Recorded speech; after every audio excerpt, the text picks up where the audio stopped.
स्वयं के लिए रक्षाबंधन के दिन किसी कलाई को तरसते तो कविता ने सहन कर लिए थे, लेकिन आज मंडप के नीचे मामा की शुभकामनाओं से बेटी वंचित रह जाएगी, यह बात उसे परेशान कर रही थी।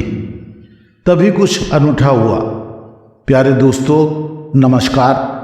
आप कैसे हैं? उम्मीद करता हूँ भले चंगे होंगे। मेरे नए YouTube चैनल में आपका तहे दिल से स्वागत करता हूँ। आज मैं बहुत ही मार्मिक और भावना से परिपूर्ण, भावुक करने वाली कहानी लेकर आया हूँ। कहानी सुनने के बाद निश्चित ही आपकी आंखें भर आएंगी। कहानी में अंत तक मेरे साथ बने रहिए, बहुत ही आनंद आने वाला है। दोस्तों, कहानी में आगे बढ़ने से पहले एक निवेदन है, यदि आप अभी तक मेरा चैनल सब्सक्राइब नहीं किए हैं या पहली बार मेरा वीडियो देख रहे हैं तो कृपया एक बार मेरे चैनल को सब्सक्राइब कर दीजिए, बड़ी मेहरबानी होगी। चलिए कहानी में आगे चलते हैं। कविता अपने एकमात्र पुत्री की शादी की तैयारी में लगी थी। तभी बुआ जी बोली, अरे कविता, विवाह पूर्व के सारे रीति रिवाज हो गए हैं। गणेश पूजन, मातृका पूजन, मंडप पूजन हो चुके हैं। अब मायरा रस्म मंडप के नीचे होगा। जल्दी से कच्चा खाना, कढ़ी भात आदि बना लो। राजस्थान में एक रिवाज है मायरा, जिसे भांजा भांजी की शादी होने पर मामा पक्ष की ओर से आशीर्वाद स्वरूप चुनरी, कपड़े, पैसे आदि उपहार आते हैं। उसे मायरा या बोलचाल की भाषा में भात भी कहा जाता है। हाँ बुआ जी, सब तैयारी करती हूँ, बोल तो दिया कविता ने, पर मन ही मन सोच रही थी कि मेरा तो कोई भाई नहीं है। माँ पिताजी भी स्वर्ग सिधार गए हैं। मायरा की सगुन का चुनर मेरी बेटी को कौन ओढ़ाने आएगा? ऐसा सोचकर बहुत उदास मन से रसोई की ओर जा रही थी। तभी बेटी की आवाज़ आई, अम्मा अम्मा, जल्दी बाहर आओ, देखो कौन आया है। बेटी की आवाज़ सुनकर कविता दौड़कर बाहर आई। आंगन में खड़े गोविंद भैया को देखकर चकित रह गई। कविता बहना, तुमने तो मुझे संकोच के कारण शादी में नहीं बुलाया, लेकिन मैं बेटी का मामा हूँ। तुम्हारी वह राखी मैं कैसे भूल सकता हूँ।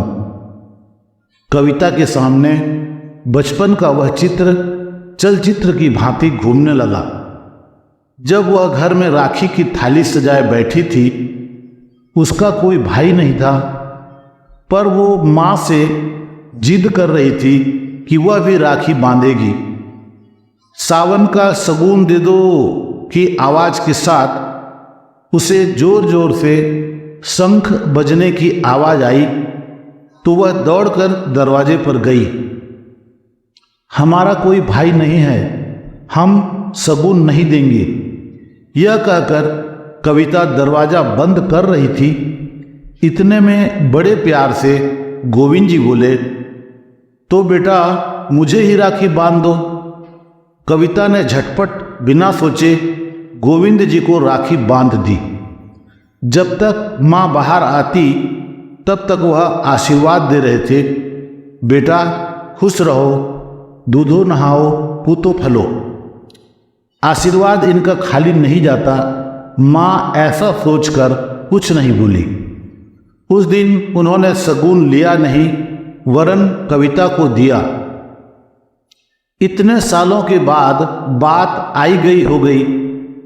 आज अचानक मायरा के लिए आए गोविंद भाई को देखकर कविता की आंखों से झरझर आंसू बहने लगे। गोविंद जी मामा बनकर सबको कपड़े भेंट करने का शगुन कर रहे थे और महिलाएं ढोलक पर गीत गा रही थी, मायरो लाइजो रे वीरा चुंदर लाइजो रे। प्यारे दोस्तों, उम्मीद करता हूँ आपको भाई बहन का यह पवित्र रिश्ता वाली कहानी पसंद आई होगी। कहानी पसंद आई तो कृपया कमेंट करके बताएं, और यदि आप अभी तक मेरा चैनल सब्सक्राइब नहीं किए हैं या पहली बार मेरा वीडियो देख रहे हैं तो कृपया एक बार मेरे चैनल को सब्सक्राइब कर लीजिए, बड़ी मेहरबानी होगी। आज के लिए बस इतना ही, फिर मिलते हैं एक नई कहानी के साथ नेक्स्ट वीडियो में। तब तक के लिए आप सदा सुखी रहें, आनंद से रहें, सदा मुस्कुराते रहें, अपना और अपनों का ख्याल रखें। शुक्रिया दोस्तों, शुक्रिया। तो